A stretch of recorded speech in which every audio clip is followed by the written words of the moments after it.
नमस्कार मित्रों। देखिए, आज हम लोग पढ़ेंगे फार्माकोग्नोसी। ये एक सब्जेक्ट है बी फार्मेसी का और इसका आज फर्स्ट चैप्टर हम पढ़ाएंगे या पढ़ेंगे और आप इसको सुनकर भी याद कर सकते हैं, जान सकते हैं कि फार्माकोग्नोसी क्या है। आज फर्स्ट अध्याय है इंट्रोडक्शन टू फार्माकोग्नोसी। फार्माकोग्नोसी का परिचय। देखिए, pharmacognosy is an organized study of crude drugs that are obtained from natural sources such as plants, animals, and minerals. Pharmacognosy अपरिष्कृत दवाओं का एक संगठित अध्ययन है जो पौधों, जंतुओं और खनिजों जैसे प्राकृतिक स्रोतों से प्राप्त की जाती है। It is field of science connected with the complete study of naturally obtained drug content name, habitat, collection, cultivation, microscopy,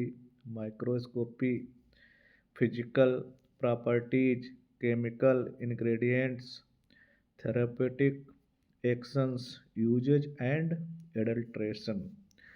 pharmacognosy विज्ञान का एक क्षेत्र है जो प्राकृतिक रूप से दवा प्राप्त करने के संपूर्ण अध्ययन से संबंधित है, जिसमें नाम, वासस्थान, संग्रह, खेती, माइक्रोस्कोपी, भौतिक गुण, रासायनिक सामग्री, चिकित्सीय क्रियाएं, उपयोग और मिलावट शामिल है। फार्माकोग्नोसी शब्द ग्रीक भाषा से लिया गया है। यह दो शब्दों से मिलकर बना है, फार्माकोन जिसका अर्थ है दवा और दूसरा है ग्नोसिस जिसका अर्थ है ज्ञान। अमेरिकन सोसाइटी के अनुसार फार्माकोग्नोसी को ड्रग पदार्थों या संभावित दवाओं या प्राकृतिक मूल के ड्रग पदार्थों के भौतिक, रासायनिक, जैव रासायनिक और जैविक गुणों के अध्ययन के साथ साथ प्राकृतिक स्रोतों से नई दवाओं की खोज के रूप में परिभाषित किया गया है। 1811 में फार्माकोग्नोसी शब्द का प्रयोग पहली बार प्रोफेसर जॉन एडम स्मिथ ने अपनी पुस्तक लेहर बच डी मटेरिया मेडिका, देखिए इनकी एक पुस्तक है, इसको याद कर लीजिएगा, एडम स्मिथ की है, लेबर बच डी मटेरिया मेडिका, ठीक है, में किया गया था, जिसका पहले शीर्षक मटेरिया मेडिका था। 1815 में सीए सेडलर ने अपनी पुस्तक फार्माकोग्नोसी शब्द का इस्तेमाल किया, जिसका शीर्षक एनालेक्टा फार्माकोग्नोस्टिका था और बाद में उन्हें फार्माकोग्नोसी के जनक के रूप में जाना गया। देखिए अब हिस्ट्री फार्माकोग्नोसी का इतिहास। हर्बल दवाओं का इतिहास मानव सभ्यता से ही जारी रहा है। प्राचीन काल के कुछ दस्तावेजों से पता चला कि भारत, चीन, ग्रीस, मिस्र इत्यादि में कुछ विशेष प्रकार के पेड़ पौधों द्वारा औषधि तैयार करके बीमारियों का उपचार किया जाता था, जो कि क्रिश्चियन युग की शुरुआत से काफ़ी पहले था। एब्रस पैपिरस एक बहुत प्रसिद्ध स्कॉल सूची पत्र जो लगभग 60 फीट लंबा और 1 फुट चौड़ा है, अभी भी उपलब्ध है और 16वीं शताब्दी ईस्वी पूर्व, जिसमें 800 से अधिक फार्मूले और 700 विभिन्न दवाएं हैं। 19वीं और 12वीं शताब्दी में कई औषधीय रूप से सक्रिय पदार्थों की पहचान की गई थी, जिन्हें कच्चे अर्क के रूप में उपयोग किया गया था। चीन में ईसा से 5000 वर्ष पहले से ही कई औषधीय पौधों का उपयोग होता रहा है। हिप्पोक्रेट्स 460 टू 360 ईसा पूर्व। अरस्तु 384 टू 322 ईसा पूर्व। डायोस्कोराइड्स 40 से 80 ईस्वी।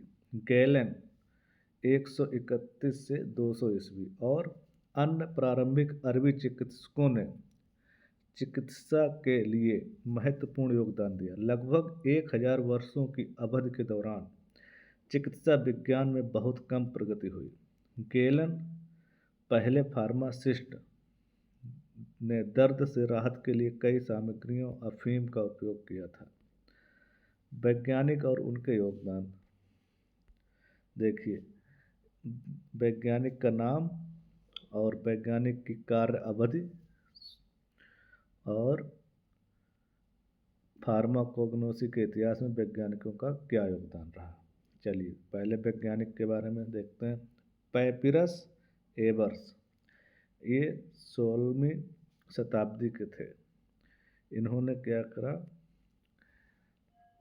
Prepared 60 into 1 feet document containing information regarding 800 formulae and 700 different drugs। 800 सूत्र और 700 विभिन्न दवाओं के बारे में जानकारी युक्त से 60 into 1 मतलब 60 फीट लंबा और 1 फीट चौड़ा 10 फीट दस्तावेज तैयार किया था। और चरक 320 बीसी में थे ये, बिफोर क्राइस्ट। बीसी का मतलब होता है बिफोर क्राइस्ट। तो इन्होंने क्या करा, made 50 group of 10 herbs each of which according to him would help an ordinary physicians need. He wrote a book, Charaka Samhita. देखिए 10 जड़ी बूटियों के 50 समूह बनाए, जिनमें से प्रत्येक के अनुसार एक साधारण चिकित्सक की आवश्यकता में मदद करेगा। इन्होंने एक पुस्तक चरक संहिता लिखी। अगले हैं हमारे पास Sushruta, arranged 760 herbs in 7 distinct set based on some of their common properties. He wrote a book, Sushruta Samhita. इनके कुछ सामान्य गुणों के आधार पर 7 अलग अलग सेटों में 760 जड़ी बूटियों की व्यवस्था की है। इन्होंने एक पुस्तक सुश्रुत संहिता लिखी। Hippocrates 460 to 360 before Christ. He is known as the father of medicine. देखिए हिप्पोक्रेट्स को चिकित्सा के जनक के रूप में भी जाना जाता है। अरस्तु एरिस्टोटल, अरस्तु 384 to 322 before Christ. Research work contribution, अनुसंधान कार्य योगदान रहा है अरस्तु का। और डोस्कोराइड्स ये रहे हमारे 40 से 80 एडी। रिसर्च वर्क कंट्रीब्यूशन, अनुसंधान कार्य योगदान इनका भी रहा। गैलन 331 से 200 AD. He is the first pharmacist. He had a number of pain relieving material including opium is in his apothecary। पहले फार्मासिस्ट हैं जिनके पास अफीम सहित कई दर्द से राहत देने वाली सामग्री थी। और स्वेड लीनियस, ये देखो 1707 से 1778। He was a systematist. He classified plants and introduced the system of naming the plants known as binomial system। वह एक वर्गीकरणविद थे। उन्होंने पौधों को वर्गीकृत किया और द्विपद प्राणी के रूप में जाने जाने वाले पौधों के नामकरण की प्रणाली को प्रस्तावित किया। बेंथम एंड हुकर 1862 से 1863 they did development in plants classification system. उन्होंने पौधों के वर्गीकरण पद्धति में विकास किया। पोसेल्ट और रिमोन 1828 इन्होंने तंबाकू के पत्तों से निकोटिन को अलग कर दिया। They isolated nicotine from tobacco leaves. Niemann 1860 he isolated cocaine. इन्होंने कोकीन को अलग कर दिया। जी मेंडल ग्रेगर मेंडल 1865 इन्होंने संकर पौधे पर महत्वपूर्ण अवलोकन किए। He made important observations on plant hybrids। फिर क्या है देखिए। हालांकि पैरासेल्स ने कुछ प्रमुख प्रयास किए, जैसे कि खनिज लवणों को विकसित करने की क्षमता, जिसमें सार्वभौमिक उपचारात्मक एजेंट होते हैं। इस युग के दौरान औषधीय प्रयोजनों के लिए हर्बल अर्क का उपयोग भी हो रहा है। चीन में औषधीय पौधों का उपयोग 500 ईसा पूर्व से किया जा रहा है। सेनाग ने 3000 ईसा पूर्व में सबसे पुराना हर्बल दस्तावेज पेंटासो लिखा। देखिए, सबसे पुराना अगर हर्बल दस्तावेज है तो पेंटासो, इसको नोट कर लेना। और ये लिखा गया है सेन-नांग के द्वारा 3000 ईसा पूर्व में। भारत में भी इस अवधि के दौरान जड़ी बूटियों की जांच और वर्गीकरण के लिए प्रयास किए गए थे। किसी विशेष बीमारी के लिए चरक ने औषधीय पौधों को 50 समूह, प्रत्येक में 10 जड़ी बूटियों में विभाजित किया। सुश्रुत ने अपने सामान्य गुणों के आधार पर 7 समूहों में 760 जड़ी बूटियों को विभाजित किया। इस प्रकार आयुर्वेद प्रसिद्ध ग्रंथों चरक संहिता और सुश्रुत संहिता के साथ भारत में सबसे पहले औषधीय पौधे की उत्पत्ति हुई और आयुर्वेद में इसका उपयोग 1200 ईसा पूर्व तथा अन्य 127 पौधों के साथ हुआ था।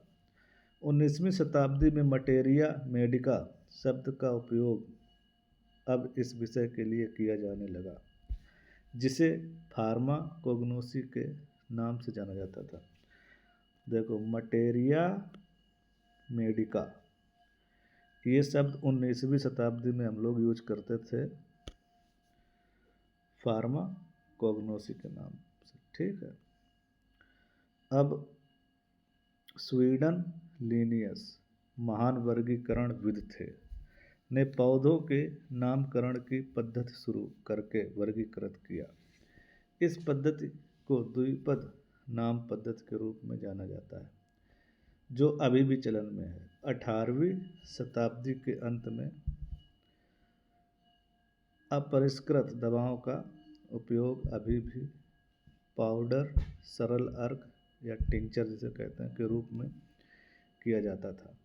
19वीं शताब्दी के दौरान वनस्पति अध्ययन में प्राप्त प्रगति ने सीधे फार्माकोग्नोसी को प्रभावित किया और कई पृथक यौगिकों की रासायनिक संरचना की स्थापना की। बेंथम और हुकर, A.W. आइकलर, एंगलर और प्रॉन्टल ने पौधों को वर्गीकृत किया। गेगर मेंडल ने संकरित पौधों पर कुछ महत्वपूर्ण परीक्षण किए, जो 1865 में प्रकाशित हुए। विश्लेषणात्मक उपकरण के रूप में माइक्रोस्कोप का परिचय वनस्पति अनुसंधान में एक अभिनव प्रगति थी। विशेष से सामग्री की सफाई, माउंटिंग और स्टेनिंग तकनीकों के विकास के कारण सन 1865 में वर्ग ने अपरिष्कृत औषधियों के एनाटॉमिकल एटलस को प्रकाशित किया। 19वीं शताब्दी के अंत में वोहल तिसर्च और अन्य लोगों ने कुछ चूर्ण दवाओं के महत्वपूर्ण संरचनात्मक गुणों का वर्णन किया, जो उस समय उपयोगी साबित हुए। जब दवाओं और खाद्य पदार्थों में मिलावट आम थी, ग्रीनिश और कॉलिन ने 1904 में अपने काम an anatomical atlas of powder vegetable drug को संकलित किया। तो ये यहाँ पर एक नाम था वोहल टिसर्च, सर्च लिखा है इसमें। ठीक, अगला हेडिंग क्या है? फार्माकोग्नोसी की वर्तमान स्थिति क्या है, इसके बारे में जानते हैं। देखिए, फार्माकोग्नोसी की वर्तमान स्थिति निम्न प्रकार है। फार्माकोग्नोसी में वर्तमान में दवाओं के भौतिक, रासायनिक, जैव रासायनिक और जैविक पहलुओं, दवा पदार्थों या संभावित दवाओं या प्राकृतिक मूल की दवा पदार्थों के जैविक पहलुओं और जैविक स्रोतों से नई दवाओं की खोज पर अध्ययन शामिल है। इसमें क्या है? दवाओं के भौतिक क्या संरचना है उसकी, कैसा रंग रूप है। रासायनिक मतलब क्या है उसके रिएक्शन अन्य तत्वों के साथ। रासायनिक और जैविक पहलू जो हैं, दवा पदार्थ या संभावित दवाओं या प्राकृतिक मूल की दवा पदार्थों के जैविक पहलुओं, उनके जैविक पहलू कहाँ हैं, कहाँ से स्रोत हैं उनके। तो ये सारी चीज़ें दवाओं की खोज पर अध्ययन, ये हमारी फार्माकोग्नोसी की वर्तमान स्थिति है। कहाँ से प्राप्त करेंगे, ये कैसे रिएक्शन करता है, इसकी दवा किस टाइप से काम करती है, इसके जैविक पहलू क्या है, पर्यावरण पर इसका क्या इफेक्ट पड़ेगा, और रासायनिक संरचना, ये सारे पहलुओं पर हम लोग अध्ययन करते हैं। ये है हमारी फार्माकोग्नोसी की वर्तमान स्थिति। और देखो, वर्तमान समय में लोगों ने महसूस किया है कि प्राकृतिक रूप से उत्पन्न होने वाली औषधियों का उपयोग न केवल सस्ता है बल्कि सुरक्षित भी है। जो प्रकृति में दवाएं उपलब्ध हैं, औषधियाँ जो हैं, वो सुरक्षित भी हैं और सस्ती भी हैं, हमें प्रकृति से ही मिल जाती हैं। तो अगला पॉइंट देखते हैं। प्राकृतिक रूप से पाई जाने वाली दवाओं के सक्रिय घटकों ने फार्माकोग्नोसी एवं पादप रसायन में तेजी से विकास किया है। ठीक है। वर्तमान परिदृश्य में संरचना निर्धारण और फार्माकोलॉजिकल स्क्रीनिंग जैसे अत्याधुनिक सुविधाएं उपलब्ध हैं। रसायन विज्ञान जैसे रसायन तथा फार्माकोलॉजी के क्षेत्र में तेजी से विकास ने फार्माकोग्नोसी में प्रगति का समर्थन किया है। पोडोफाइलम, मुलेटी, वैलेरियन, आर्टिमिसिया, वेराट्रम जैसे पौधों को पहले कम महत्वपूर्ण माना जाता था, लेकिन उनके पुनर्मूल्यांकन ने उनकी उपयोगिता स्थापित की है। अब फार्माकोग्नोसी का कार्य क्षेत्र क्या है? फार्माकोग्नोसी के कार्य क्षेत्र के बारे में हम बताते हैं आपको। पहला है कृत्रिम सिंथेटिक औषधियाँ एवं एंटीबायोटिक। दुनिया भर में सिंथेटिक दवाओं और एंटीबायोटिक दवाओं के उपयोग के कारण पौधों की उत्पत्ति के फार्मास्यूटिकल उत्पादों की मांग बढ़ गई है। औषधि की स्वदेशी पद्धति। पेड़ पौधे जैविक रूप से सक्रिय द्वितीय चयापचय का संश्लेषण करते हैं, जिन्हें रासायनिक प्रयोगशाला भी कहते हैं। कच्चे माल के रूप में औषधीय पौधों की उपलब्धता के आधार पर डब्ल्यूएचओ ने स्वदेशी औषधि प्रणाली के उपयोग पर जोर दिया है। देखिए, डब्ल्यूएचओ ने स्वदेशी औषधि प्रणाली पर जोर दिया क्योंकि जिस एटमॉस्फेयर में पौधे उपलब्ध होते हैं वहाँ के जीव जंतुओं पर वो उसी टाइप से बढ़िया प्रभाव दिखाते हैं। नंबर 3, हर्बल औषधि। चूँकि हर्बल औषधि का कोई विषाक्त या दुष्प्रभाव नहीं होता, उन्होंने हाल के वर्षों में लोकप्रियता हासिल की है। औषधीय पौधे। औषधीय पौधे भारत के लगभग सभी क्षेत्रों में पाए जाते हैं। इस प्रकार यह औषधीय पौधों का मुख्य स्रोत है। नई औषधियों। नए औषधियों का विकास फार्माकोग्नोसी पर निर्भर करता है। 6, अपरिष्कृत औषधि। गैलेनिकल और चिकित्सीय रूप से सक्रिय पदार्थ अपरिष्कृत औषधियों का उपयोग करते हुए तैयार किए जाते हैं क्योंकि उन्हें आर्थिक रूप से संश्लेषित नहीं किया जा सकता। औषधीय पौधों से प्राप्त अपरिष्कृत औषधियाँ सक्रिय यौगिकों के संश्लेषण के लिए आवश्यक मध्यवर्ती भी प्रदान करती हैं। पादप औषधियाँ एवं उपचार। जटिल बीमारियों जैसे कैंसर, एड्स को पादप औषधियों एवं उपचारों द्वारा किया जाता है। औषधियों एवं उपचारों द्वारा किया जाता है जो सिंथेटिक औषधियों से अधिक सुरक्षित होते हैं। एल्कलाइड्स, ग्लाइकोसाइड्स तथा एंटीबायोटिक। इन पदार्थों को अधिक मात्रा में अलग करके जांच करके और रोग निवारक एजेंट के रूप में प्रयोग किए जाते हैं। नंबर 9 है क्या, प्राकृतिक उत्पाद। इनका उपयोग कई शक्तिशाली दवाओं के अर्ध संश्लेषण के लिए दवा के विकल्प के रूप में किया जाता है। पौधों पर आधारित उपचार। पश्चिमी देशों में प्रकृति की और मूल दृष्टिकोण के साथ पौधे पर आधारित उपचारों में रुचि बढ़ गई है। जब लोग सिंथेटिक दवाओं के शक्ति पर प्रभाव के बारे में जागरूक होने लगे हैं। अभ्यास। देखिए, अब कुछ क्वेश्चन आएंगे, फिलहाल यहाँ पर टिक लगे हुए हैं। जीव विज्ञान की वह शाखा है जो अपरिष्कृत या प्राथमिक उपचार के लिए औषधीय एवं उनके उत्पादों से संबंधित होती है तथा पौधों, जानवरों एवं खनिज मूल से प्राप्त की जाती है। तो इसका आंसर हो जाएगा फार्माकोग्नोसी में। क्वेश्चन नंबर 2 है, पौधों की वह शाखा जो से प्राप्त रसायनों का अध्ययन करती है। शाखा में पौधे की उत्पत्ति की नई औषधियों की पहचान भी शामिल होती है। फाइटोकेमिस्ट्री कहते हैं उसको, ठीक है, फाइटोकेमिस्ट्री। क्वेश्चन नंबर 3, ये देखो, रिक्त स्थान दिया गया है ने एक विशेष बीमारी के लिए औषधीय पौधों को 50 समूह 10 जड़ी बूटियों में विभाजित किया। चरक ने करा था। 3000 ये चीन में हुआ था। 3000 ईसा पूर्व से सबसे पुराना हर्बल दस्तावेज पेंटासो लिखा गया था, सेन नागन द्वारा लिखा गया था।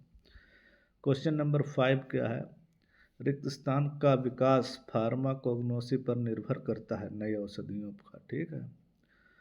और रिक्त स्थान जैव उपलब्धता को बढ़ाता है क्या, पाइपेरिन जैव उपलब्धता को बढ़ाता है।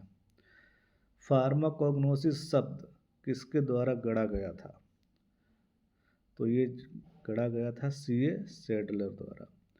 रिक्त स्थान क्या है, ग्रीक चिकित्सक रिक्त स्थान को चिकित्सा के रूप के पिता के रूप में जाना जाता है। हिप्पोक्रेट्स को चिकित्सा के जनक के रूप में जाना जाता है। फार्माकोग्नोसी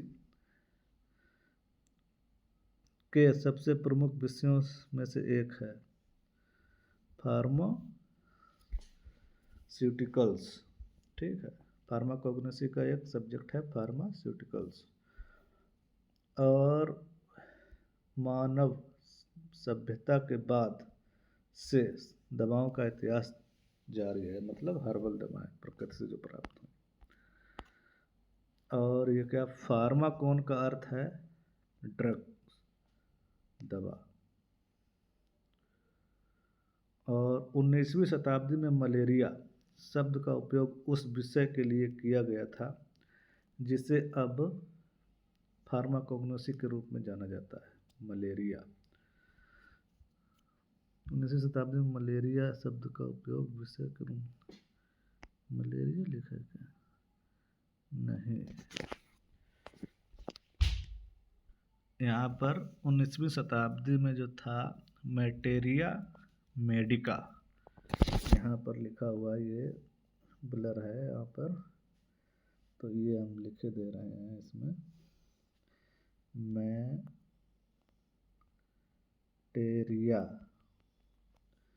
और आगे लिखा है मेडिका, मेडिका।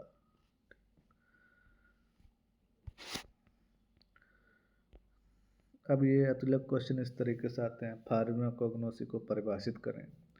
फार्माकोग्नोसी के जनक कौन है? फार्माकोग्नोसी के इतिहास की जानकारी दीजिए। फार्माकोग्नोसी की वर्तमान स्थिति क्या है? किसी भी 4 प्राकृतिक पौधों का नाम लिखिए, फाइटोमेडिसिन के रूप में उपयोग किए जाते हैं, सबको पता होंगे। नीम यूज कर सकते हैं हम लोग। और भी है, एलोवेरा है, और क्या कहते हैं,